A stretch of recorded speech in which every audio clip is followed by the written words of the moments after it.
time to put herself on the other side of his outstretched arm. A hard blow to his shoulder spun him around, away from her, and she pressed close to his back, turning him into a shield.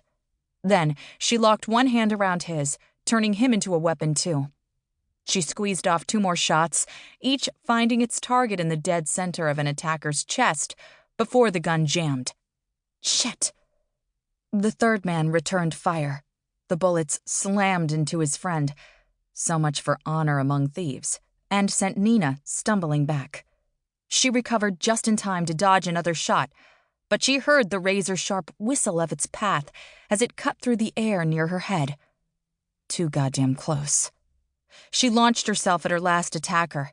She kicked out, feinting as if to disarm him, only to target his weak leg at the last second. Her boot crashed into his knee, and she felt the joint give as he crumpled. The gun fell and skittered across the grimy asphalt, lodging itself under a mangled crate butted up against a length of chain-link fencing. Just as well. They'd undoubtedly drawn enough attention already. She reached into her jacket, drew her pistol, and slid her thumb over the biometric scanner embedded in its grip.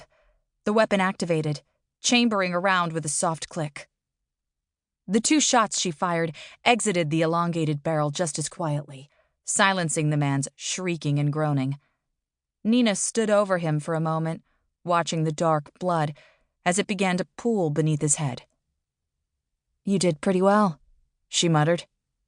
"You never really stood a chance. That's all."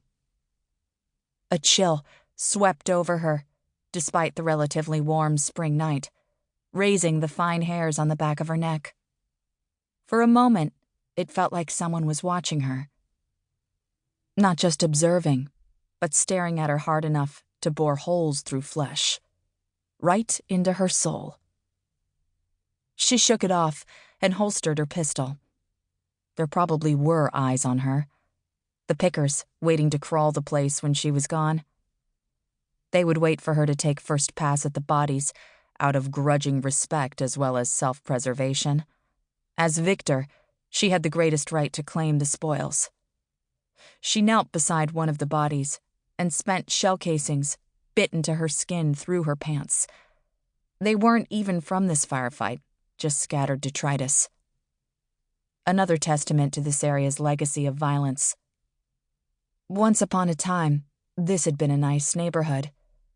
The building on Nina's left used to house city offices, and the one across the street, now a highly trafficked brothel, was an old warehouse that had been converted into shishi lofts catering to the young and wealthy.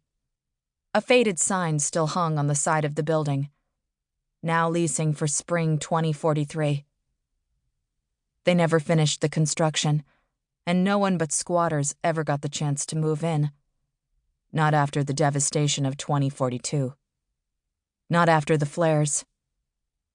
It started with a solar storm. For 2 days, a huge blast of magnetic energy surged toward Earth, headed straight for southern Europe, exciting scientists and doomsday preppers alike. In the end, huge areas of France, Spain, and Italy were impacted, though the long-term damage to their power grids was minimal. No, the worst thing about that storm was how it interfered with satellites, scrambling their signals so that no one noticed the much larger coronal mass ejection in its wake. The second solar flare hit North America head-on. By that time, the United States utility infrastructure had been crumbling for decades, ignored or worse by politicians with other priorities, tax cuts for corporations, and new fighter jets, and the same old fossil fuels that had driven them into the energy wars to begin with. The flare struck a killing blow, pushing the weakened government to its knees as it plunged the country into darkness and chaos.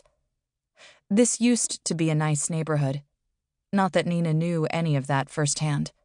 But there were plenty of old-timers down at the local bar who'd tell you all about the world that once was, the shining city of Atlanta, back before the desolation of the flares, for the cost of a few highballs. Nina's stomach twisted. She could still feel the hungry weight of those stairs on her as she rose and backed away from the corpse at her feet.